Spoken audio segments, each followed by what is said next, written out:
नमस्कार, मैं senior inspector Abhimanyu Jindal crime petrol Dastak में आप सभी का स्वागत करता हूं। अक्सर लोग पुलिस स्टेशन में अपने साथ हुए जुर्म के खिलाफ इंसाफ मांगने आते हैं और जनता के सेवक होने के नाते हमारी पूरी कोशिश होती है कि पीड़ित को इंसाफ मिल सके।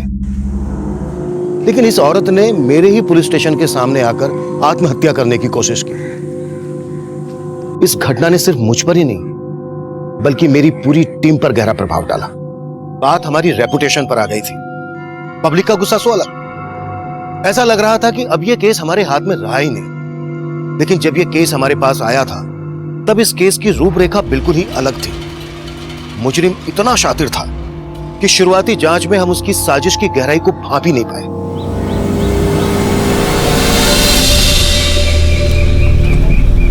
अरे लकड़ी जली तो कोयला हुई, कोयला जला तो राख, और निम्मी बेचारी ऐसी जली न कोयला हुई न राख।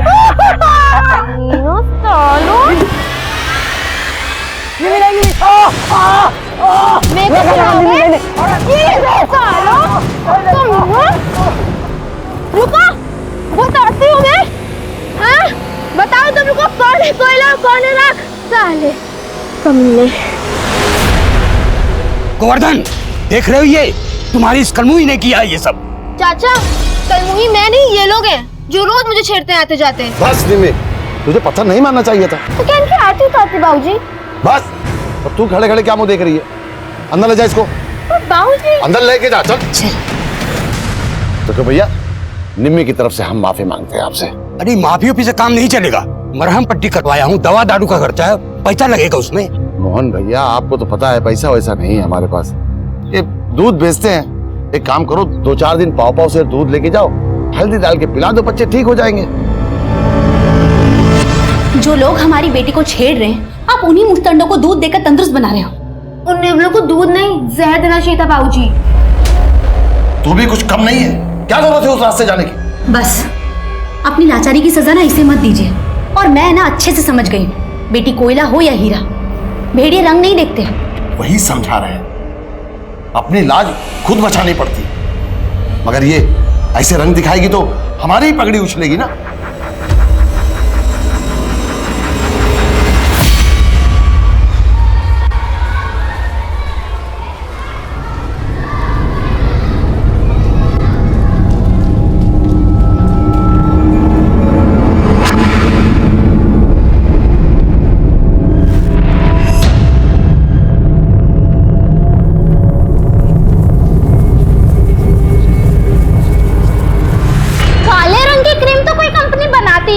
लेकिन निम्मी के लिए ना जरूर बनाएगी और उसका प्रचार भी निम्मी ही करेगी। बहुत घमंड है ना तुझे अपने गोरेपन पे।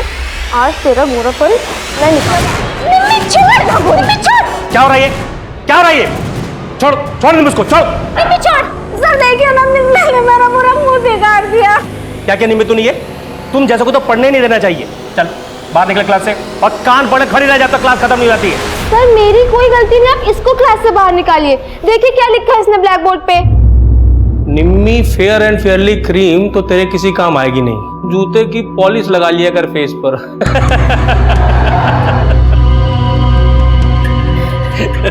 आप हंस रहे हैं सर? ये लोग हर वक्त मुझे चिढ़ाते हैं, आप इनको डांटते क्यों नहीं है? अब तुम सिखा दिया हम किससे डांटना है। ये क्या कर रहे हैं आप? इतिहास पढ़ाते हैं और उसी पर न्याय। देखिए, आप हमारे इतिहास में अपना विज्ञान मत घुसेड़िए कि हमारा क्लास चल रहा है। जाइए आप यहाँ से। जा रहे हैं, लेकिन आपकी शिकायत करने बता देते ऊपर वाला से कि आप छात्राओं पे कैसे हाथ उठाते हैं। जाइए, जिसको भी बोलना बोलिए, जाइए। बताते हैं हम आपको।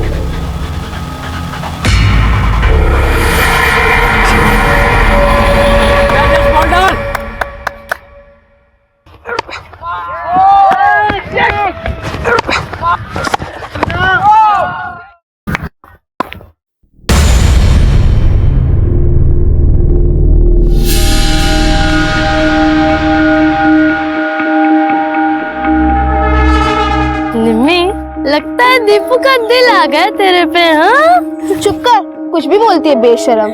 अरे शर्मा क्यों रही है? तेंदुलकर ग्लैंस मार रहा है तेरे पे, लपक ले। चुप कर। निम्मी, इंसान की सुंदरता उसके मन में होती है और तुम्हारा मन बहुत सुंदर है।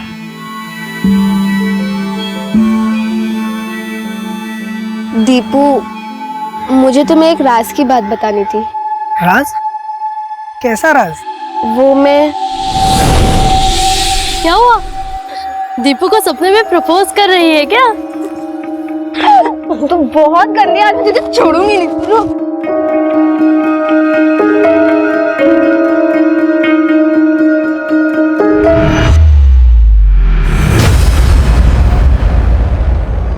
अकल हुई?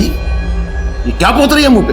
हीरोइन बनेगी? बाबूजी, मैं किसी के जैसी नहीं, मैं जैसी हूँ मैं वैसे ही बनना चाहती हूँ। आप मुझे मेरी पहचान दे दो। क्या? क्या बोले तू? बहुत पर लग गए तुझे, करम जली। बोल। छोड़िए इसे। अरे तू हट, बोल। कौन आग फूक रहा है तेरे अंदर जवानी की? बोल।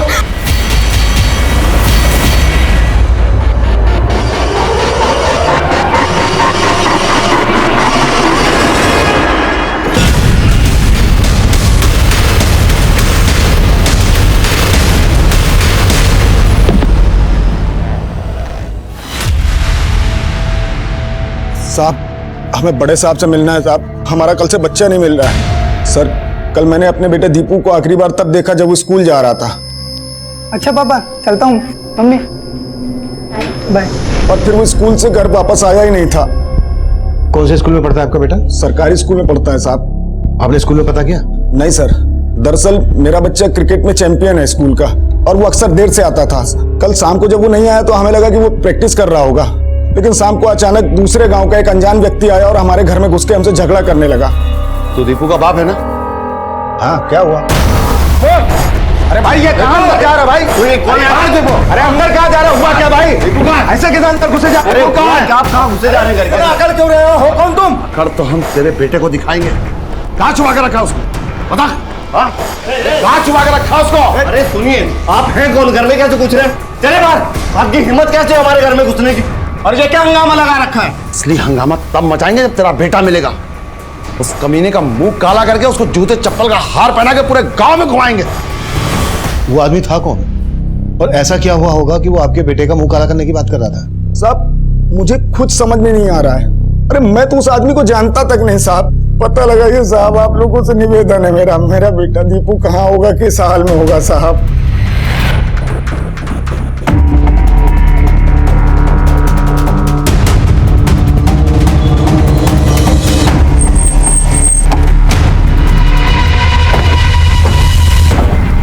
हाँ सर, दीपू कल स्कूल में प्रेजेंट था और कल छुट्टी तक स्कूल में था। मैंने खुद दीपू को उसके दोस्तों के साथ जाते हुए देखा। किन दोस्तों के साथ जाते हुए देखा आपने? वही जिनके साथ वो स्कूल में क्रिकेट खेलता है, जयेश, मनोज, संटू, यही सब थे उसके साथ। हम इन बच्चों से मिलना चाहेंगे। दीपू का किसी के साथ कोई लड़ाई झगड़ा? नहीं सर, दीपू का किसी के साथ कोई झगड़ा नहीं था। लेकिन हाँ सर, निम्मी के बाबूजी हमसे दीपू के घर का पता पूछ रहे थे। ये दीपू नाम का लड़का जो क्रिकेट खेलता तुम्हारे साथ, वो कहाँ रहता है? और फिर हमने निम्मी के बाबूजी को दीपू घर का पता बता दिया। लेकिन वो दीपू के घर का पता क्यों पूछे थे? और ये निम्मी कौन है? सर, निम्मी हमारे स्कूल में पढ़ती है, लेकिन सर वो 6-7 दिनों से स्कूल नहीं आई। स्कूल नहीं आ रही थी?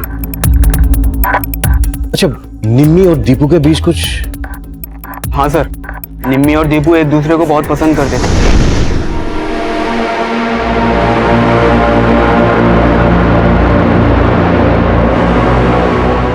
एक दूसरे का झूठा तभी चलता है सर जब बात कुछ और हो।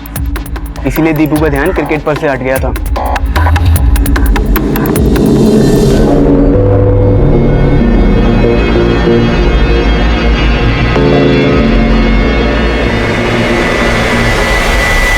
ठीक है सर, मैंने पता किया। निम्मी का बाप गोवर्धन ही कल दीपू के घर गया था।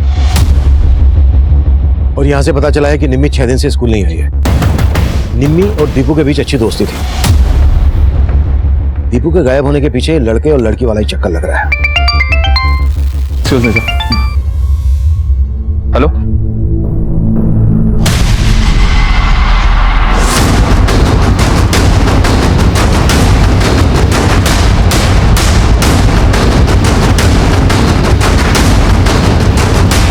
जय हिंद सर। जय।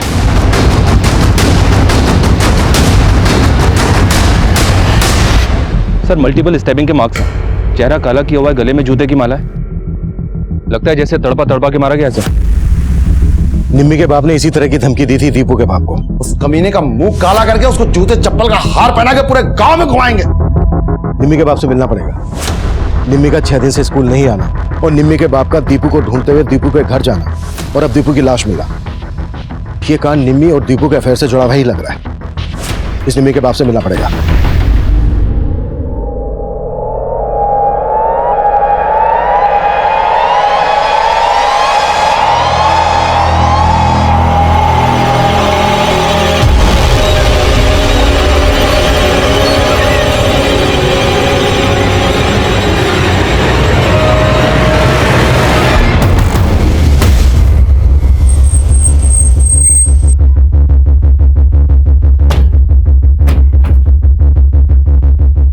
गोवर्धन कहाँ है? क्या बात है सर, आप जीजा जी को क्यों ढूंढ रहे हैं? वो एक मर्डर के केस में सस्पेक्ट है हमारा।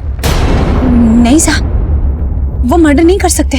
वो हम देख लेंगे। ये बताओ कि है कहाँ वो इस वक्त? साहब वो तो पता नहीं, कल रात से घर नहीं लौटे और उनका फोन भी नहीं लग रहा। नंबर दो। जी साहब।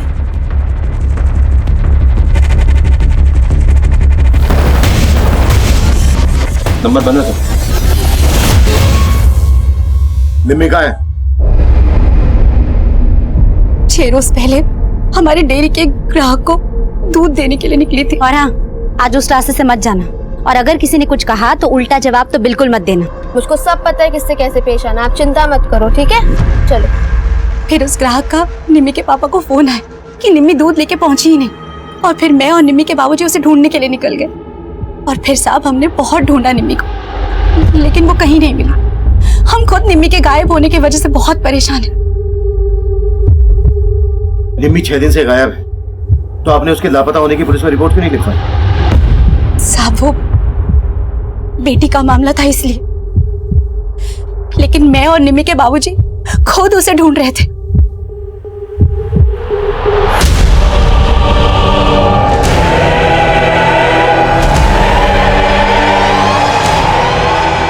सर गोवर्धन की पत्नी कह रही है निम्मी भी 6 दिन से गायब है। अपने पति को बचाने के लिए कहीं ये झूठ तो नहीं बोल रहे? उन्होंने निम्मी की मिसिंग कंप्लेन तो फाइल करवाई नहीं। उनकी बात पर भरोसा नहीं किया जा सकता। पुलिस प्रशासन, गोवर्धन को, गोवर्धन को, पुलिस प्रशासन, पुलिस प्रशासन। जय सर। क्या है सब? सर दीपू के घर वाले हैं ये। पुलिस प्रशासन, शांत हो जाइए। कहाँ है हमारे भतीजे का कातिल? आप उस कमीने गोवर्धन को क्यों नहीं लाए अपने साथ? देखिए, आपके दर्द को हम समझ सकते हैं। हम समझ सकते हैं आप लोगों पर इस वक्त क्या गुजर रही है। साहब आप कैसे समझ सकते हैं हमारा दर्द? अरे हमारे इकलौता बेटा दीपू चला गया साहब। उस गोवर्धन ने हमारे बच्चे को मार दिया साहब। जब तक गोवर्धन हमारे हवाले नहीं कर देते आप, तब तक हम यहाँ से नहीं जाएंगे। अपनी जान दे देंगे साहब, हम जान दे। गोवर्धन को, गोवर्धन को, पुलिस प्रशासन। मनीष, हमें जल्द से जल्द कोई स्ट्रॉन्ग एक्शन लेना होगा, नहीं तो हंगामा और भी बढ़ सकता है। निम्मी और उसके बाप गोवर्धन के गायब होने की कहानी पता करनी होगी। दीपू और निम्मी के साथ साथ इनके घर वालों के बारे में भी डिटेल में पता करो। Okay sir.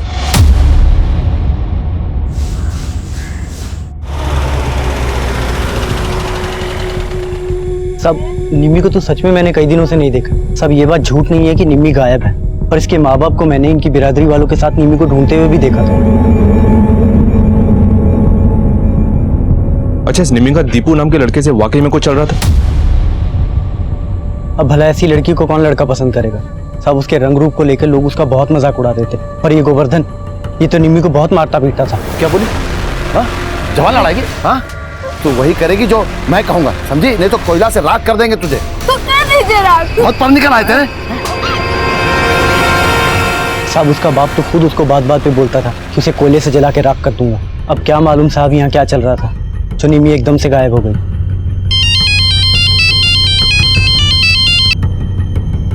हेलो सर, निम्मी और दीपू के स्कूल में मनीष नाम के टीचर से कुछ जुड़ी बातें पता चली हैं।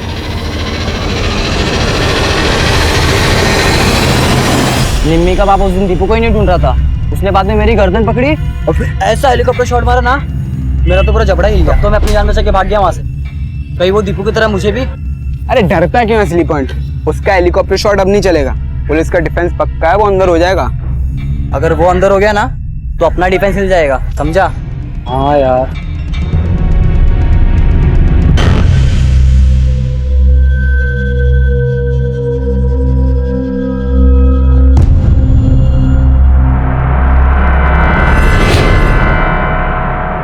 सर ये मनीष 3 महीने पहले दीपू और निम्मी के स्कूल में टीचर था और 3 महीने पहले ही इसने अपना ट्रांसफर जबलपुर में करवा लिया था। लेकिन इस मनीष का दीपू के मर्डर और निम्मी के गायब होने से क्या कनेक्शन हो सकता है? सर गोवर्धन को इस मनीष पर भी शक था कि निम्मी के साथ इसका कोई चक्कर चल रहा है। और एक बात सर, ये मनीष जबलपुर में ही रह रहा है और 2 दिन पहले गोवर्धन का फोन जबलपुर में ही बंद हुआ था। हो सकता है सर जबलपुर में गोवर्धन मनीष के पास भी गया हो। जबलपुर में ही मनीष रहता कहाँ है?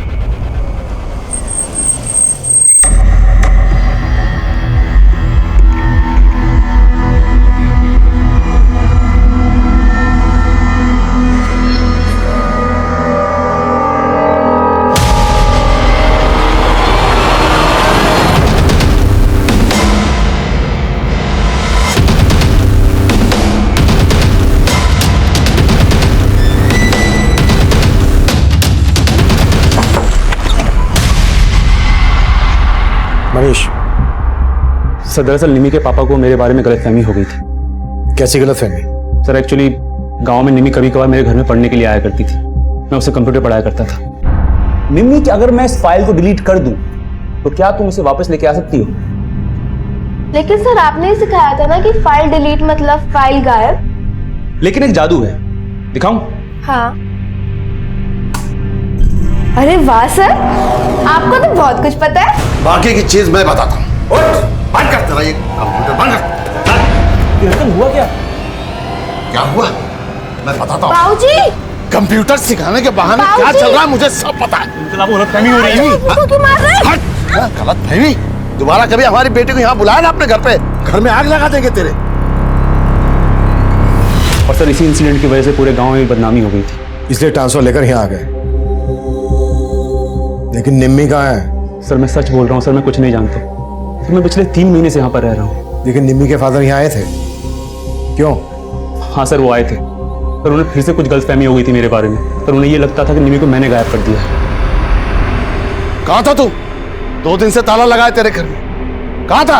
और निम्मी कहाँ है? निम्मी? मुझे क्या मालूम चाचा?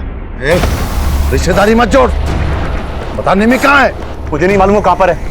छोड़ो मुझे, वरना मैं पुलिस को बुलाऊंगा। जब मैंने उन्हें पुलिस कंप्लेंट के बारे में बोला तब जाके वो शांत हुए। लेकिन सर मैं भी हैरान हूँ कि निम्मी कहाँ गायब हो गई है। अच्छा? हाँ सर मैंने खुद से गांव में त्रिपाठी जी को फोन किया। उन्होंने मुझे ये बताया कि निम्मी ही गायब नहीं हुई बल्कि दीपू का भी मर्डर हुआ है। सर उन्होंने मुझे ये भी बताया कि दीपू के घर वालों ने निम्मी के पापा पे उसके मर्डर का शक जताया है। काफी जानकारी लेकर बैठे हो। वहां से ट्रांसफर लेने के बाद भी वहां के हर मामले की जानकारी है। सर जानकारी तो रखनी पड़ेगी ना सर, कल को निम्मी के पापा गुस्से में आके मेरा मर्डर कर दे तो। सर मैंने ये सारी की सारी इन्फॉर्मेशन ये पास के थाने में भी दी है कि वो मुझे यहाँ पर आके धमकी दे गए हैं। निम्मी एक माइनर है। अगर मनीष का निम्मी के साथ अफेयर था तो इसमें मनीष भी फंस सकता है, इसलिए उसने अपनी पूरी तैयारी करके रखी। लेकिन यह भी हो सकता है कि मनीष की गठरी में कोई और भी चोर हो। लेकिन सर सब लोग कह रहे हैं दीपू को गोवर्धन ने मारा होगा। पर सवाल यह उठता है कि अगर शक की वजह से गोवर्धन ने दीपू को मारा तो फिर मनीष को क्यों छोड़ दिया? इन सब बातों के समीकरण को जोड़कर देखना होगा और यह भी पता लगाना होगा कि निम्मी कहाँ गायब है, दीपू का मर्डर किसने किया। इस सब में निम्मी का स्टेटमेंट बहुत मायने रखता है। हेलो,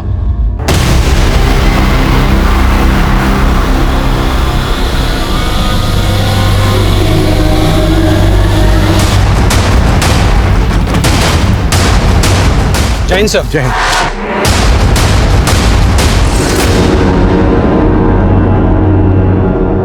सर बॉडी किसी लड़की की है और हालत को देख के ऐसा लगता है जैसे कल रात ही इसको जलाया गया हो। और सर रात में यहाँ पे बारिश भी हुई थी, शायद जिस वजह से बॉडी पूरी तरह जल नहीं पाई।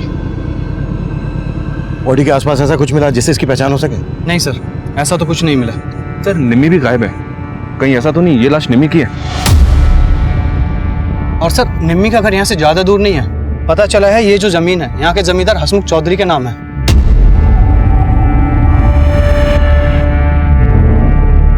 मनीष सर, निम्मी की मां को बुलाकर इस लाश की शिनाख्त करवाओ। मैं तब तक हसमुख से मिलता हूँ। Okay sir. हटो। योगेश देखो आसपास कुछ मिलता है क्या? सर। हाँ साहब वो जमीन मेरी है, लेकिन साला पता नहीं वहां लाश कौन फेंक गया। आपके गांव की निम्मी नाम की एक लड़की गायब है। हमें लग रहा है कि वो लाश निम्मी की हो सकती है। आप निम्मी और उसके पिता गोवर्धन को तो जानते होंगे। मेरे उनको जानने ना जानने से अब आपको क्या मतलब? कोई मेरी जमीन पर लाश फेंक गया तो फालतू सवाल जवाब करके मुझे परेशान करेंगे आप? ये पायल हमें इस बॉडी के पैरों से मिली थी। क्या आप इस पायल को पहचानती हैं?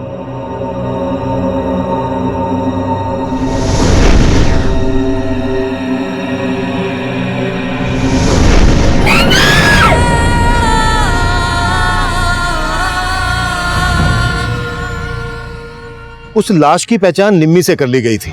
दीपू की हत्या के बाद निम्मी की हत्या होने से हमें इस केस में ऑनर किलिंग का एंगल नजर आ रहा था, लेकिन गोवर्धन के गायब होने से हमें यह भी लग रहा था कि कहीं निम्मी की हत्या दीपू की हत्या का बदला तो नहीं। सर आप ये कैसी बातें कर रहे हैं? एक तो मेरा बेटा नहीं रहा, अरे उसकी हत्या हुई है और आप शक हम पे कर रहे हैं। हत्या तो निम्मी की भी हुई है, उसका बाप भी गायब है। सर आप कहना क्या चाहते हैं? यही कि पहले तो आप सब लोग बड़े जोश के साथ बोल रहे थे कि हम गोवर्धन को आप लोगों के हवाले कर दें। हो सकता है कि आप लोगों ने ही गोवर्धन को भी ढूंढ लिया और निम्मी को भी। सर हमने ऐसा कुछ नहीं किया जैसा आप सोच रहे हैं। आपने क्या किया है क्या नहीं किया है इसका पता हम बहुत जल्द लगा लेंगे, समझे?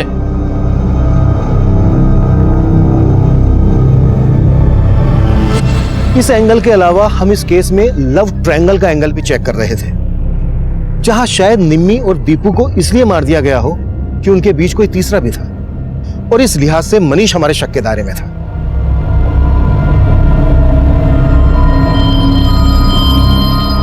पर इन सब के अलावा इस केस में कई और भी चेहरे सामने आने वाले थे जो हैरान कर देने वाले थे, और तब हम दीपू और निम्मी से जुड़ी बारीक से बारीक बात पता कर रहे थे। देखो, ये हम जानते हैं कि सबके बाद आप लोग बहुत डरे हुए हो, लेकिन निम्मी और दीपू के बारे में हमारे लिए जानना बहुत जरूरी है। आप सब लोग इन दोनों के अच्छे दोस्त थे, तो बेटा प्लीज कुछ भी हमसे छिपाना मत।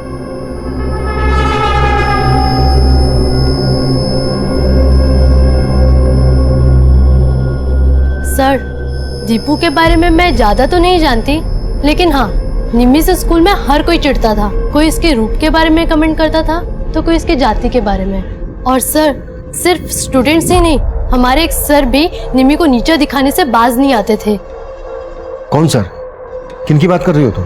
त्रिपाठी जी। ये लोग हर वक्त मुझे चिढ़ाते हैं, आप इनको डांटते क्यों नहीं है? त्रिपाठी जी, ये क्या कर रहे हैं आप? वरुण सर के अलावा निम्मी को हर कोई परेशान करता था, और होली से एक दिन पहले लड़कों ने पूरे स्कूल के सामने निम्मी के साथ बहुत गलत किया। होली मनोज, पागल हो गया क्या तू? ये कोई होली का टाइम है? अरे चलता है।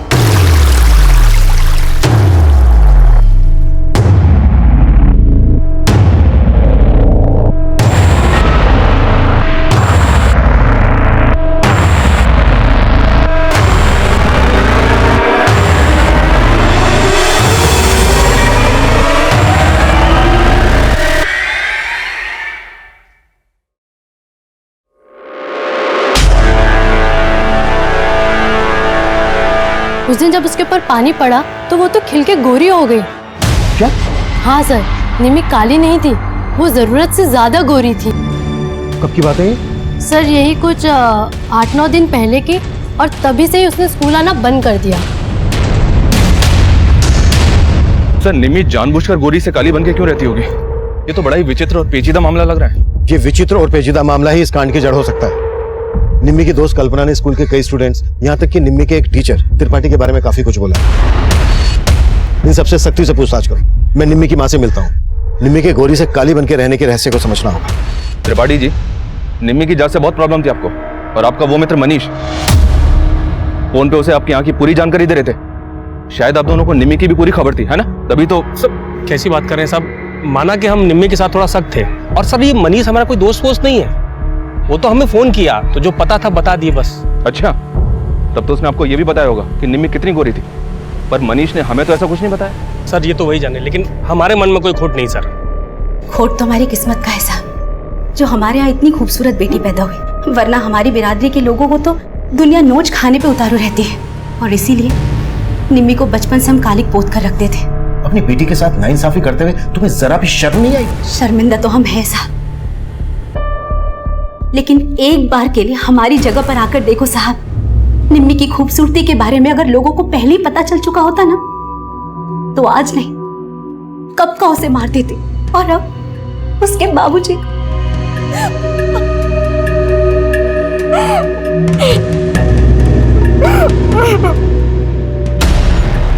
सर हम मानते हैं कि हम निम्मी को बहुत सताते थे और सर उस दिन हम लोगों ने उसको भिगोया था, लेकिन सर हम लोगों ने कुछ नहीं किया, बल्कि निम्मी के बाबूजी ने हमें भी क्या?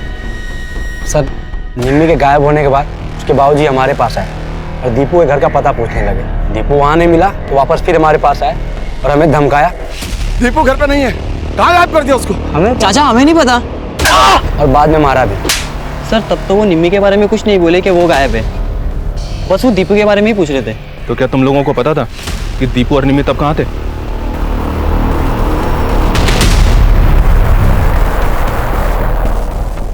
अरे यार मनीष, बार बार फोन मत किया कर, तेरे चक्कर में मुझे नहीं फंसना है।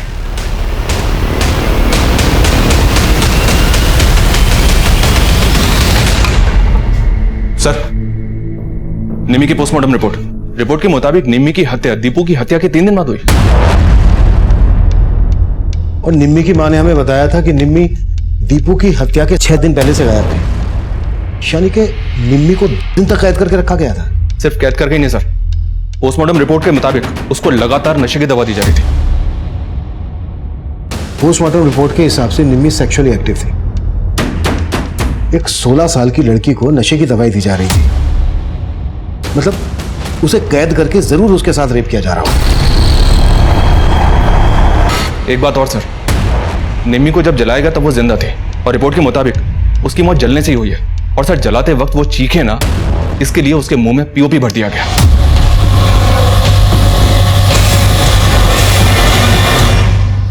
निम्मी के साथ इतना कुछ हुआ और निम्मी के बाप गोवर्धन को लग रहा है कि निम्मी को दीपू या मनीष में से कोई लेकर भाग गया। और सर दीपू को जिस तरह की धमकी गोवर्धन ने दी थी, दीपू की लाश हमें ठीक वैसी हालत में मिली थी, गले में जूते की माला, चेहरा काला किया हुआ, और ठीक उसके बाद से गोवर्धन गायब है।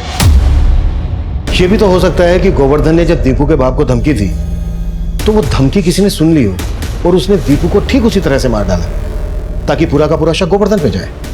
इसमें निम्मी के परिवार से जुड़े लोगों का भी हाथ हो सकता है और दीपू के परिवार से जुड़े लोगों का भी हाथ हो सकता है। हमें हर एंगल को टटोलना होगा। अब हमने चौतरफा काम करना शुरू कर दिया। गांव के आसपास हम उस जगह का भी पता लगा रहे थे जहां पर 10 दिन तक निम्मी को कैद करके रखा गया था। साथ ही आसपास के केमिस्ट, क्लिनिक, हॉस्पिटल से हम ये भी पता लगाने की कोशिश कर रहे थे कि वो सेडेटिव जो निम्मी को दिए जा रहे थे कहां से खरीदे गए हैं। वहीं हम ये मान रहे थे कि शायद गोवर्धन को भी दीपू और निम्मी की तरह से मार दिया गया होगा, लेकिन हम गलत साबित हुए और हमें पता चला कि गोवर्धन पास ही के गांव में अपने रिश्तेदारों के यहाँ छिपा हुआ है।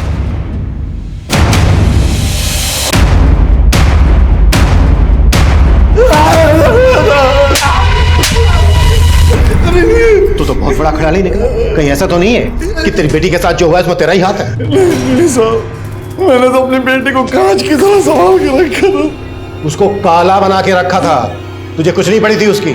ऐसा तो नहीं है कि तूने अपनी बेटी को बेच दिया इसलिए तूने उसकी मिसिंग कंप्लेंट फाइल नहीं करवाई। और दीपू को क्यों मारा तूने? नहीं साहब, मैंने कुछ नहीं किया। मुझे तो लग रहा था दीपू निम्मी को लेके भाग गया, लेकिन जब दीपू नहीं मिला तो मैंने सोचा कि निम्मी का मास्टर जरूर उसने दीपू और निम्मी को भागने में मदद की होगी। मैं उसके घर गया साहब, लेकिन वहां पे ताला लगा हुआ था। मनीष मेरा फोन नहीं उठा रहा था तो मुझे शक हुआ जरूर मनीष ने ही दीपू और निम्मी को गायब किया साहब। तो मैं वहीं डेरा डाल के बैठ गया और मेरा फोन बंद हो गया। लेकिन जब मनीष लौट के आया तो मैंने उससे बात की। मुझे नहीं मालूम वो कहाँ पर है, छोड़ो मुझे, वरना मैं पुलिस को बुलाऊंगा। साहब मैं उससे मिलके गांव लौट रहा था, लेकिन गांव के बाहर 2 लोगों ने मुझ पर हमला कर दिया। साहब मैं किसी तरह जान बचा के भाग गया। किसने हमला किया तुझ पे? उन्होंने मुंह ढाक के रखा था, लेकिन वो जरूर हसमुख के आदमी रहे होंगे। और मैं वहां से डर के भाग गया और बाद में मुझे मालूम चला कि पुलिस मुझे दीपू का हत्यारा समझ के ढूंढ रही है। मैं तो और डर गया साहब। और अब मेरी बेटी। लेकिन हसमुख तुझ पे हमला क्यों करवाएगा? जहां से निम्मी गायब हुई थी वहीं पास में ही हसमुख का ईंटों का भट्टा है। उस दिन जब हम निम्मी को ईंटों के भट्टे के पास ढूंढ रहे थे कहाँ घुसा जा रहा है? किधर किधर? नहीं क्या? सरकार हमारी बच्ची निम्मी को किसी ने गायब कर दिया, उसी को देखने आए थे सरकार। अबे तुझे क्या लगता है कोई तेरी निम्मी को हमारे ईंट भट्टे पे छोड़ के जाएगा? हमने तो छुपाया है। हमें बदनाम करना चाहता है? बदनाम करना चाहते हो हमें? निकाल इनको। अरे नहीं, उसी वक्त हमको लगा कि इन सब के पीछे दीपू और मनीष नहीं बल्कि हसमुख है। लेकिन तेरी बीवी ने तो हमें ऐसा कुछ नहीं बताया। डर गई होगी साहब, लेकिन हमको पक्का यकीन है कि ये सब हसमुख ने किया। उसी ने दीपू को मार के हमको फंसाने की कोशिश की। और साहब अब हमारी बेटी को भी मार के फेंक दिया। दीदी, पुलिस ने गोवर्धन जीजा को पकड़ लिया है। ये सब हंसमुख चाल चल रहा है। साला मेरा तो खून खोल रहा है कि आगे लगा दूं। हाँ, मैंने उन लोगों को अपने भट्टे से धक्के देकर निकाला था। अब कोई जबरदस्ती मेरे यहाँ घुसेगा तो मैं हाथ जोड़कर उसकी आवभगत तो करूंगा नहीं। वो लोग निम्मी को तलाश कर रहे थे। निम्मी की लाश आप ही की जमीन पर मिली। हाँ तो मिली होगी, लेकिन मैंने ना निम्मी को गायब किया और ना मारा।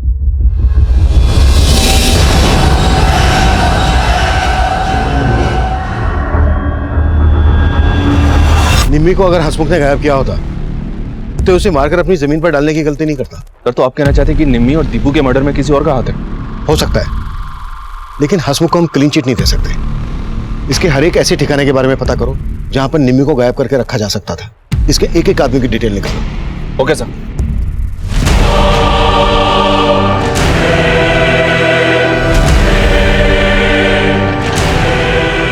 लज्जो की आत्महत्या करने की कोशिश ने हमें सकते में डाल दिया। हम बहुत प्रेशर में आ गए थे, लेकिन वक्त पर उसे हॉस्पिटल ले जाया गया और उसको बचा लिया गया। लज्जो की आत्महत्या करने की कोशिश के बाद इस केस को जातिवाद और भेदभाव का रंग दे दिया गया।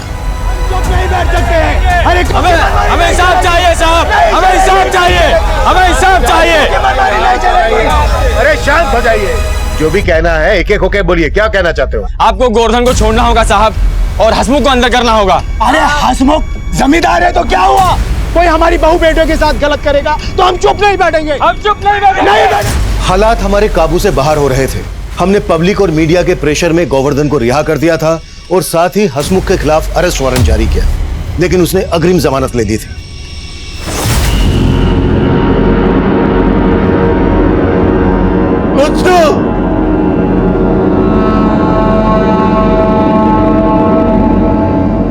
सर, कहा नहीं जा सकता कि लज्जो बच भी पाएगी या नहीं, पर गोवर्धन को छोड़ने से उसके समुदाय के लोग कुछ शांत तो हुए।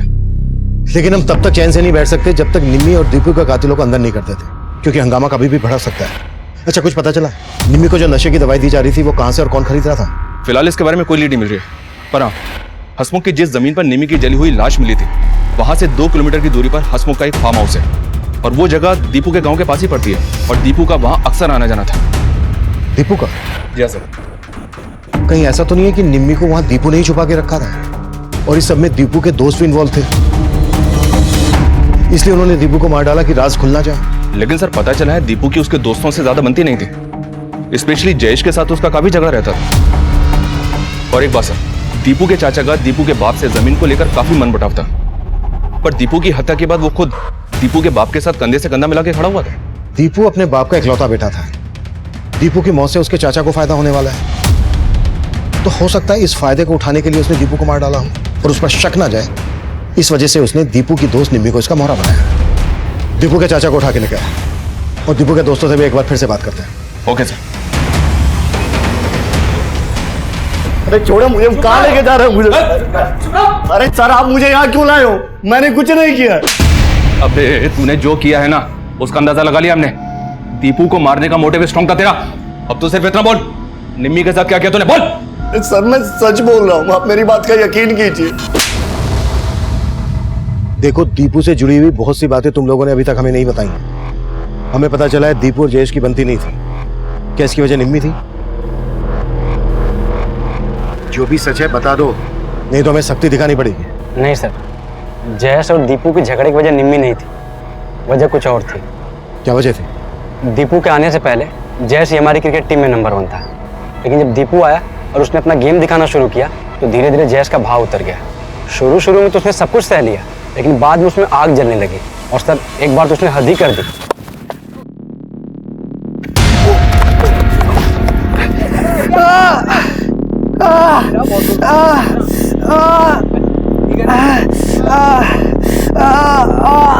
सर अगले ही हफ्ते हमारा लोकल मैच था।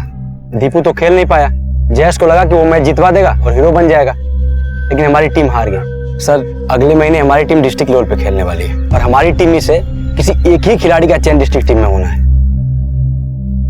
और अब दीपू के बाद जयेश इसका प्रबल दावेदार है। जी।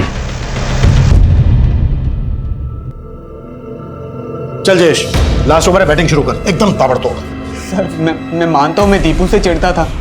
मैं स्कूल में मेरा नाम था सर, क्रिकेट की वजह से, और पढ़ाई में तो मैं मुश्किल से पास हो पाता था। फिर टीम में दीपू आ गया, तेरे भाव गिर गए। नहीं सर। अब ये बोल, और कौन कौन शामिल थे तेरे साथ? सर मैं सच बता रहा हूँ, मैंने ना दीपू के साथ कुछ किया ना निम्मी के साथ।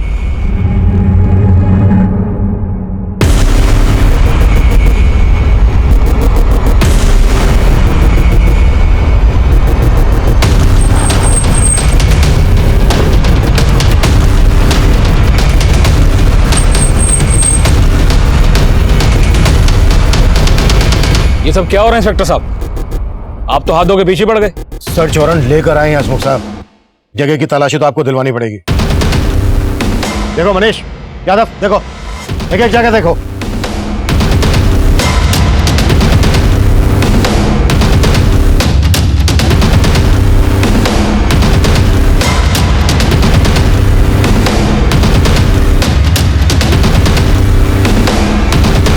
सर, इस सिरिंज के अलावा और कुछ नहीं मिला। निम्मी को नशे की दवाई दी जा रही थी, शायद इसी सिरिंज का इस्तेमाल किया जा रहा हो। इसे फोरेंसिक के लिए भेज दो तुरंत। Okay sir.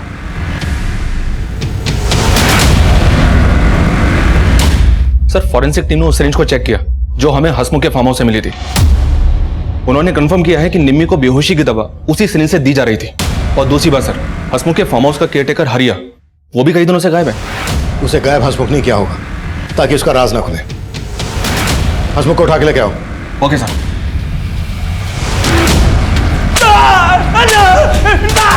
यादव, भगवान कसम साहब मैंने कुछ नहीं किया।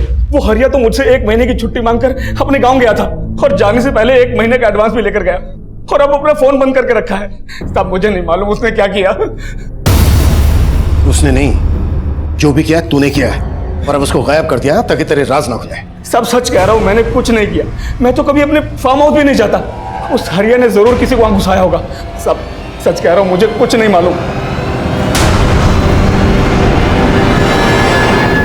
सर, ये हसमुख तो बहुत ही मोटी चमड़ी का है, कुछ उगल ही नहीं रहा है। सर, उस हरिया के बारे में कहीं से कोई लीड नहीं मिल रही है। अपने गांव से भी गायब है। लेकिन पता चला है कि हरिया का निम्मी के स्कूल के केमिस्ट्री टीचर वरुण से मिलना जुलना था। हरिया के कॉल रिकॉर्ड में वरुण का नंबर भी मिला है। सर, अरे रुको रुको रुको रुको रुको, उठिए उठिए वरुण सर, उठिए उठिए उठिए। आपकी स्कूल की लड़कियों ने तो आपकी तारीफों के बहुत पुल बांधे हैं। हाँ, बस अब उस पुल पे से आपको नीचे गिराना है।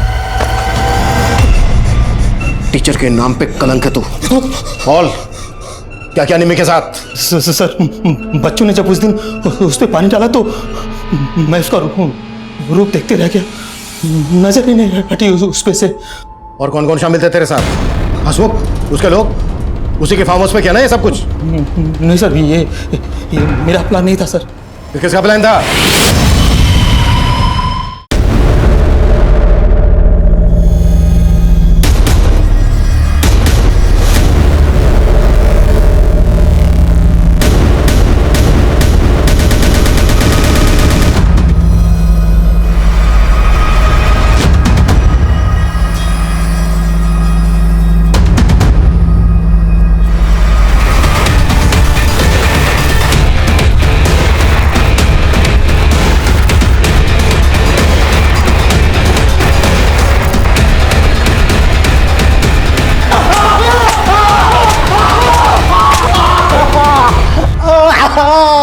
तू इतना बड़ा गेम खेल रहा था? तू तो निम्मी का मामा है ना?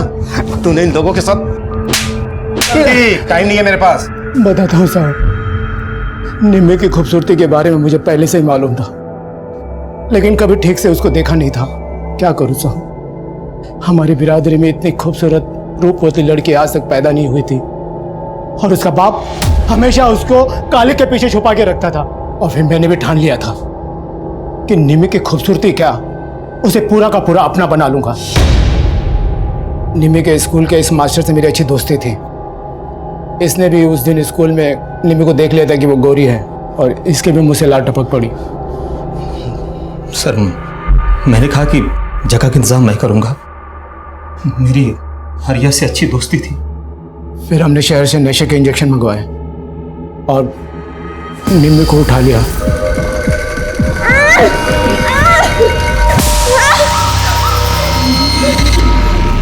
मामा हाँ मामा।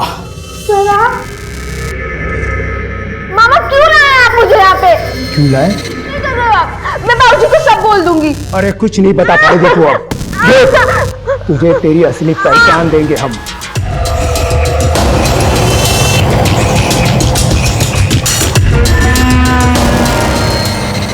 उधर गोवर्धन निम्मी को ढूंढ रहा था और इधर हम लोग निम्मी के साथ मजे कर रहे थे। गोवर्धन को दीपू पर शक था जब उसने उसके बाप को धमकी दी थी कि वो दीपू का मुंह काला करके उसके गले में जूते की माला पहनाएगा। और तूने दीपू को भी मार दिया।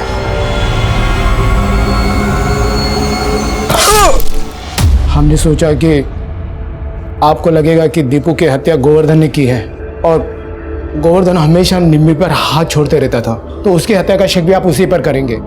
इसलिए आप गोवर्धन को ढूंढते रह जाओ, इसलिए हम उसको मारकर गायब करने की सोची।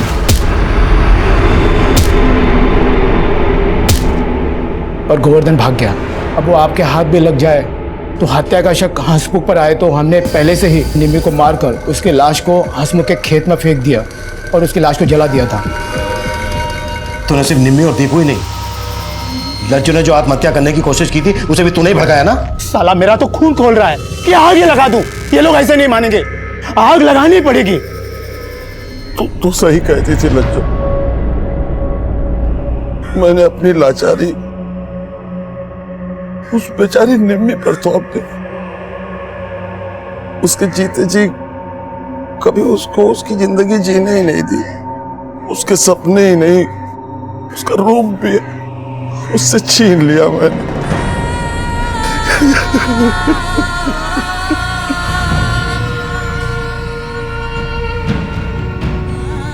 गोवर्धन ने अपने जिस डर के लिए निम्मी का रूप छीनने की भूल की, निम्मी ऐसे ही अपराध का शिकार बनी।